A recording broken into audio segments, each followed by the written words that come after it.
Apple recently came out with a new feature called Apple Pay Later, which is a buy now, pay later service, and I got early access to it. So in this video, I want to go over how it works, how to set it up, requirements, and the potential dangers of using it. For those who aren't familiar, buy now, pay later services allow you to pay for purchases over time without interest. And although it seems like a great way to buy what you want and pay for it later, you might want to stay away from it, so let's dive into Apple's version. So basically, Apple Pay Later allows you to buy something between $50 to $1,000 today and pay for it later. How it works is that they'll split your purchases into 4 payments spread over 6 weeks with no interest and no fees. So if you were to purchase something for $100, you'd pay $25 every 2 weeks until you pay off your full balance. So let me show you how to access it and how it works in real life. So first you'll want to go on your phone and open your wallet app. If you get early access, you'll see a pop-up message right away, but if you don't, you can tap the plus button on the top right corner and check if the service shows up there.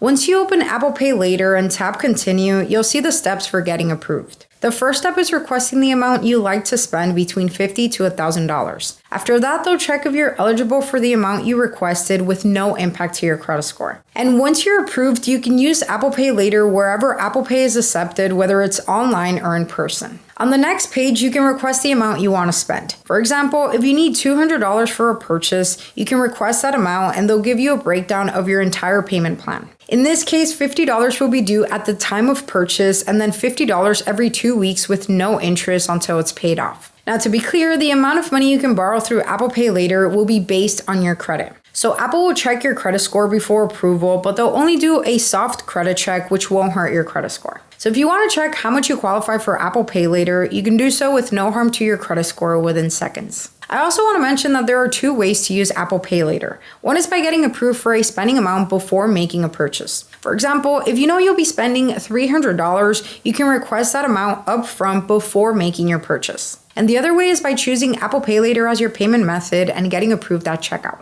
For example, if you want to buy this Apple Watch, you can check if you qualify for that amount by entering it here beforehand, or you can go to the Apple Store, choose Pay Later, and get approved for that amount at checkout. Moving on, there are some requirements to apply for an Apple Pay Later loan, and those are that you're gonna need to be 18 years of age or older, be a US citizen or a lawful resident with a valid US address, set up 2-factor authentication for your Apple ID and update to the latest iOS version. You can't have a freeze on your credit report when you apply. You might need to verify your identity with a driver's license or an ID. And to make purchases with Apple Pay Later, you need to set up an eligible debit card with Apple Pay, so you're not going to be able to use a credit card to pay, which is good because the last thing you should do is take on more debt to repay loans. Now, some reasons why you may not get approved for an Apple Pay Later loan include past due debt, debt collections, recent bankruptcy, recent property repossession, or a credit score below a 620. In my opinion, it's good that they have a credit score requirement because your credit score is most of the time a reflection of your financial responsibility and how likely you are to repay your debts on time. If you have a history of not paying on time, it honestly wouldn't make sense to approve you for more debt as it could worsen your financial situation. However, the average credit score in the US is usually higher than a 620, so most people will probably still qualify for Apple Pay Later, which is honestly scary for many reasons, so let's dive into the complications of using buy now, pay later services like this one.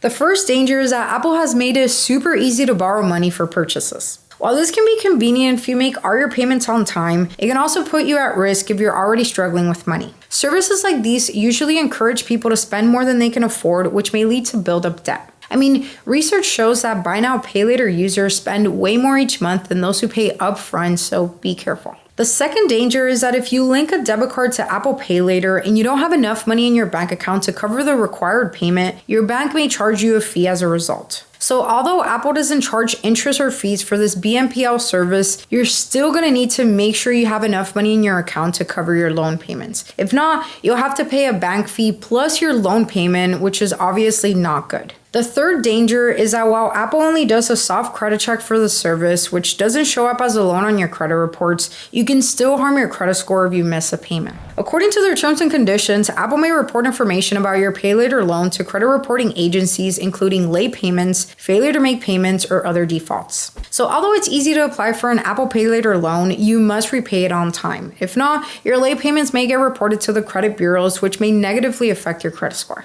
Now, if you do decide to use this service or any other buy now, pay later service, make sure to do the following. Don't buy things you wouldn't normally buy just because you can use this service. Understand the interest rate or fees that may be applied if you miss a payment. Apple Pay Later doesn't charge fees or interest, but other BNPL services do. Make sure to read the terms and conditions beforehand. Understand the complications if you don't pay on time. And lastly, set reminders about upcoming payments or due dates. That way you always pay on time and you don't incur any applicable fees. Guys, it's important to remember that buy now, pay later companies are trying to profit from you. By understanding the potential risks of using these services, you can benefit from them while also avoiding their potential dangers. All in all, while there are some situations where buy now, pay later can be helpful, like emergency purchases, most people use it for everyday purchases, which leads to overspending. So while Apple Pay Later can be really convenient, it's crucial to use it responsibly. It's easy to get caught up in the idea of making small payments over time, but if you start piling up purchases and already have other debts, it can become a big problem.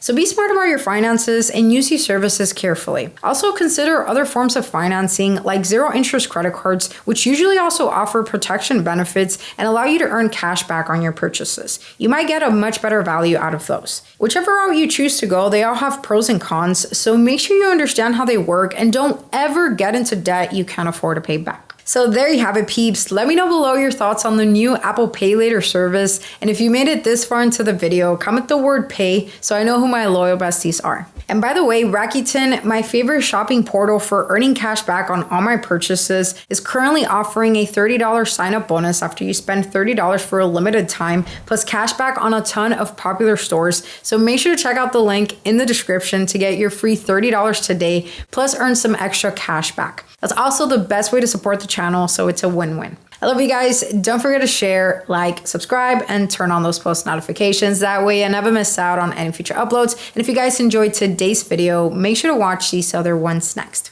Okay, bye now.